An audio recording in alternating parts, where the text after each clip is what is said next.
భక్తులందరికీ నమస్కారం అండి. దేవి అనుగ్రహం ఛానల్కి స్వాగతం. ఆ దేవి యొక్క ఆశీస్సులు మనందరిపై ఉండాలి అని చెప్పి మనస్ఫూర్తిగా కోరుకుంటూ ఈరోజు దుర్గమ్మ చెప్పేటువంటి సందేశాన్ని విందాం. నువ్వు నా నోటి వెంట నుండి ఏ వార్తనైతే వినాలి అనుకుంటున్నావో ఆ వార్తే ఇది. వెంటనే విను తల్లి, ఎంతో సంతోషిస్తావు. ఈరోజు దుర్గమ్మ నీకు అందించేటువంటి ఈ సందేశం నా నోటి వెంట నువ్వు వినాలని చాలా ఆతృతగా ఉన్నావు కదా. ఏం మాట్లాడాలని అనుకుంటున్నావో ఊహిస్తూ ఉన్నాను. సాక్షాత్తు అదే వార్తను తీసుకొని నీ ముందుకొచ్చాను. వెంటనే విని ఆనందించు. నువ్వు వినాలి అనుకుంటున్నావు అటువంటి ఒక్కొక్క విషయం గురించి కూడా చాలా సమస్యలు, చాలా ప్రశ్నలు ఉంటాయి. వారి మనసులో ప్రతి ఒక్క ప్రశ్నకు కూడా సమాధానం తెలుసుకోవాలని చెప్పి అనుకుంటూ ఉన్నావు కదా.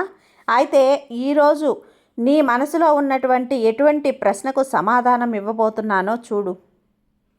ఏ విధంగా నీకు నా ఆశీర్వాదాన్ని అందించబోతున్నానో నువ్వు విని తెలుసుకో బిడ్డ. ఈరోజు ఖచ్చితంగా నేను తీసుకునే నిర్ణయం నువ్వు సంతోషించే వార్తగా ఉంటుంది. ఆ కోరిక తీర్చలేదని చాలా ప్రశ్నలే అడిగావు కదమ్మా నన్ను. మరి నీ తల్లిగా నీకు ఈరోజు ఏ ప్రశ్నకు సమాధానం ఇవ్వబోతున్నానో, ఏ కోరికను తీర్చబోతున్నానో, ఎలాంటి పాపకర్మల నుండి నేను విముక్తిని చేసి నా ఆశలు నెరవేర్చబోతున్నాను అనేటువంటి సందేహం ప్రతి ఒక్కరిలో కూడా ఉంటుంది. ఈరోజు దుర్గమ్మ నీ మనసులో ఉన్నటువంటి ఈ సందేహానికి తెరలేపబోతున్నాను. ఈరోజు నా బిడ్డల కోసం ఏ సందేశం తీసుకొచ్చానో, ఎటువంటి శుభవార్తను నా బిడ్డల కోసం అందించబోతున్నానో ఈరోజు ఈ నా మాటల్లోనే విని తెలుసుకో బిడ్డ. నువ్వు నా నుంచి ఏ వార్త అయితే వినాలని ఆశపడుతూ ఉన్నావో సరిగ్గా అదే వార్తను తీసుకొని ఈరోజు నీ ముందుకొచ్చాను. ఆలస్యం చేయకుండా వెంటనే విను. ముందుగా నా చేతిలో ఉన్న ఈ త్రిశూలాన్ని తాకి ఎంతో సంతోషించేటువంటి వార్త ఇది. వింటావు కదా. చూడమ్మా, మరి ఆ వార్త ఏంటి అని శ్రద్ధగా విను. సందిగ్ధంలో పడ్డావా? అయితే చెబుతాను విను. నువ్వు ఎన్నో రోజుల నుంచి నా దగ్గర ఒక కోరిక పెట్టావు. ప్రతిరోజు కూడా ఆ కోరికను నాకు గుర్తు చేస్తూ ఉంటావు. ఎన్నో కోరికలు నా పాదాల దగ్గర నువ్వు పెట్టావమ్మా. కానీ ఈరోజు మాత్రం ప్రతిరోజు నాకు గుర్తు చేస్తావు. ఇప్పుడు అర్థమైందా నేను దేని గురించి మాట్లాడుతున్నాను అని? నువ్వు ప్రతిరోజు కూడా ఏం మాట్లాడుతున్నావు? నువ్వు ప్రతిరోజు ఏ సంతోషాన్ని అయితే వెతుక్కుంటూ నా దగ్గరకు వస్తావో, ఏ కోరిక తీర్చమని నా పాదాల దగ్గర శరణాగతి పొందుతావో సరిగ్గా అదే కోరికను నెరవేర్చబోతున్నాను. అది నీ జీవితంలో వెలకెట్టలేని ఆనందాన్ని తీసుకొస్తుంది. ఇప్పటి వరకు ఎన్నో బాధలు నువ్వు అనుభవించావు, ఎన్నో అవి చూస్తూనే ఉన్నావు, ఎందరి దగ్గరో మాటలు పడ్డావు. ఆ సమయంలో నువ్వు నా దగ్గరకు వచ్చి, తల్లి దుర్గమ్మ, నేను ఏం చేయను తల్లి అని బాధపడ్డావు. నేను ఎవ్వరికీ ఏమీ హాని తలపెట్టలేదే, కానీ ఎందుకు నాకే ఈ దూషణలు? ఎందుకు అందరూ నన్నే తిడుతూ ఉన్నారు, నన్నే దూషిస్తూ ఉన్నారు? ఎంతోమంది సూటిపోటి మాటలు అంటున్నారు. వాటన్నింటినీ నేను మౌనంగా భరిస్తూ వచ్చాను. మరి దీనికి నాకు పరిష్కారం చూపవా, నాకు సమాధానం చెప్పవా తల్లి అని అడుగుతూ ఉన్నావు. అవునా? నీ మనసు చాలా బాధపడింది. అది నేను గమనించాను. నీ ఇంట్లో వారు, బయట వారు ఎన్ని అంటున్నా సరే ఓ నోరు విప్పకుండా ఉన్నావు చూడు. ఇప్పటి వరకు ఎన్నో పూజలు చేశావు, ఎన్నో వ్రతాలు చేశావు. ఈ తల్లికి ఇష్టమని నువ్వు వాస్తులుండి కూడా నాకు భోజనం పెట్టావు. సరిగ్గా అలాంటి నిన్ను నేను వదులుకుంటానా? అలా చెయ్యను తల్లి, అలా చెయ్యకు అని ఎవ్వరు ఎన్ని చెప్పినా సరే నీ జీవితమే సరిగా లేదే. మరి ఎందుకు నువ్వు ఈ తల్లికి పూజలు చేస్తూ ఉన్నావు? వదిలేయమని చెప్పినా సరే ఏవి నువ్వు వినట్లేదు. నా మీద భక్తి ఇంచు కూడా తగ్గట్లేదు. ఎంతో శ్రద్ధాభక్తులతో నన్ను పూజించావు. నా మీద భక్తిని రెట్టింపు చేసుకున్నావు తల్లి. నేను ఎంత అదృష్టం చేసుకున్నాను అనిపించింది నాకు నిన్ను చూస్తూ ఉంటే. నీలాంటి బిడ్డ దొరకడం మొట్టమొదటిసారిగా నా అదృష్టంగా భావిస్తున్నాను ఈ దుర్గమ్మ తల్లిని. ఎందుకంటే ఇలాంటి అదృష్టం దక్కదు, అందరికీ దక్కదు కదా. నీ ద్వారా ఈ తల్లికి దక్కింది. ఈ దుర్గమ్మ తల్లికి, అమ్మలగన్న అమ్మ మూలపుటమ్మకి ఈ అదృష్టం అనేది దక్కిందమ్మా. నా నోటి ద్వారా నేను అదృష్టవంతునిని అని పిలిపించుకున్నాను. నువ్వు ఏది కోరితే అది నీకు అందిస్తాను. నువ్వు ఎన్నో రోజుల నుంచి నా దగ్గర ప్రార్థన పెట్టావు. తల్లి, నాకు మాతృత్వాన్ని ప్రసాదించు, నీ అనుగ్రహంతో నాకు ఒక బిడ్డని ప్రసాదించు, నా కోరిక తీర్చు తల్లి అని చెప్పి నన్ను అడుగుతూ వచ్చావు కదా. నువ్వు అమ్మా అని నన్ను పిలిపించుకోవాలని నీ కోరికలు ఎన్ని సంవత్సరాలుగా తీరలేనందున నువ్వు నాతో ఎంతో బాధగా ఉన్నావు. ఎవ్వరికీ చెప్పుకోలేనంత బాధ నీ మనసులో దిగమింగుకుని ఉన్నావు. ఇంకా బయట నిందలు మోస్తూ ఉన్నావు. అలాంటి నా బిడ్డ ప్రేమతో నా దగ్గరకు వచ్చి నా కష్టాన్ని తీర్చు తల్లి అని నాకు పూజ చేసింది. నీ పూజను నేను అందుకుంటున్నానమ్మా.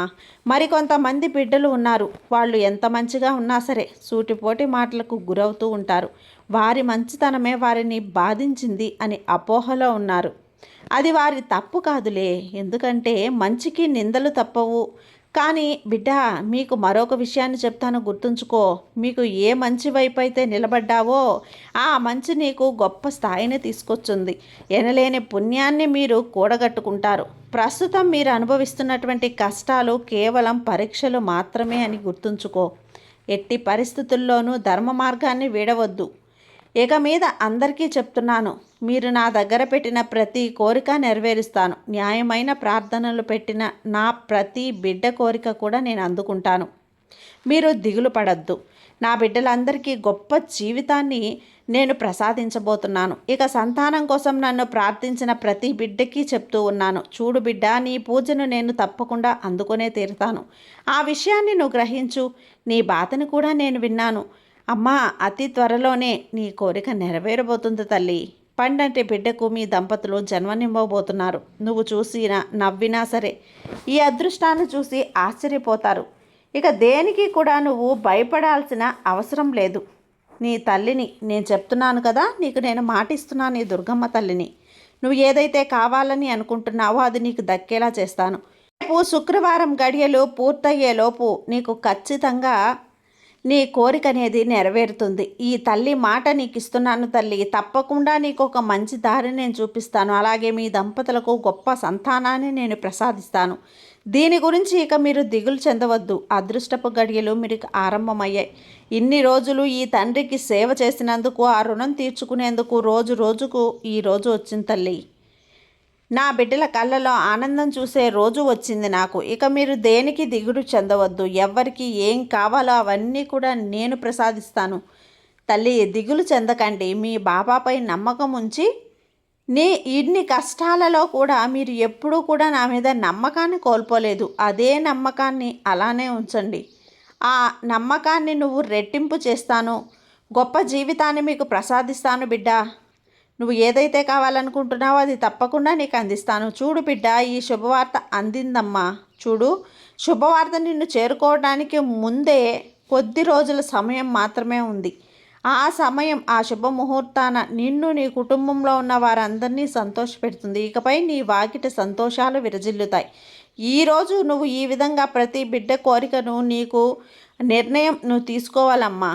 కానీ మొదలు సంతానం గురించి ఎందుకు చెప్పానో తెలుసా? వారు అనుభవించేటువంటి నరకయాతన మరియు ఎవరూ కూడా అనుభవించలేరు. వారు చెయ్యని తప్పుకు నిందలు మోయాల్సి ఉంటుంది. 10 మందిలో గౌరవం ఉంటుంది. అందుకే అలా తక్కువ చేసేటువంటి తెలివి తక్కువ వాళ్ళని ఈ సమాజానికి దూరంగా పెట్టాలి అని చెప్పి మొదట మాతృత్వం గురించే చెప్తాను. 2 రోజుల నుంచి నన్ను ప్రార్థిస్తూ ఉన్నావు కదా, మరో 2-3 రోజుల్లో అంటే 24 గంటల్లో కూడా నువ్వు నెరవేరుస్తానమ్మా. నాపై నమ్మకం ఉంచు. వైద్యశాలకు వెళ్ళటం మానొద్దు. అతి త్వరలోనే మంచి వైద్యుణ్ణి నోటితోనే నీకు చెప్పిస్తాను. మీ దంపతులు తల్లిదండ్రులు కాబోతున్నారు అని. ఆ వార్త వినగానే మీ నోట మాట రాదు. సంతోషంతో ఆనంద బాష్పాలతో మీ కళ్ళకు సమాధానం వస్తాయి. దిగులు పడకు, నేనున్నాను కదా, అన్నీ నేను చూసుకుంటాను. ఇక మిగిలిన బిడ్డలందరికీ కూడా ఎవరైతే ఏది కావాలో, ప్రస్తుతం మీకు ఏది అవసరమో అవన్నీ నెరవేరుస్తాను తల్లి. ఉద్యోగం, విద్య, సంపద, ఐశ్వర్యం, నగలు, ప్రస్తుతం ఏవైతే అవసరమో అవన్నీ కూడా అందించబోతున్నాను. కొన్ని రోజులలో శ్రద్ధ సబూరితో అమ్మ అదృష్టాన్ని చూసి పక్కన నోరు వెళ్ళబెడతారు. అంతటి గొప్ప అదృష్టాన్ని నా బిడ్డలకు నేను ప్రసాదించబోతున్నాను. నమ్మకంతో ఉండండి అమ్మా. ఇప్పటి వరకు కూడా మీ బాబా నీకు ఏ విధంగా కొలిచారో, ఎంత శ్రద్ధాభక్తులతో ఆదరించారో, ఎంత ప్రేమాభిమానాలు చూపించారో అందుకు రెట్టింపు నా నుండి మీకు అందుతుంది తల్లి. ఆ రోజులు వచ్చేసాయి. నీ కర్మ ఫలితాలన్నీ తీరిపోబోతున్నాయి.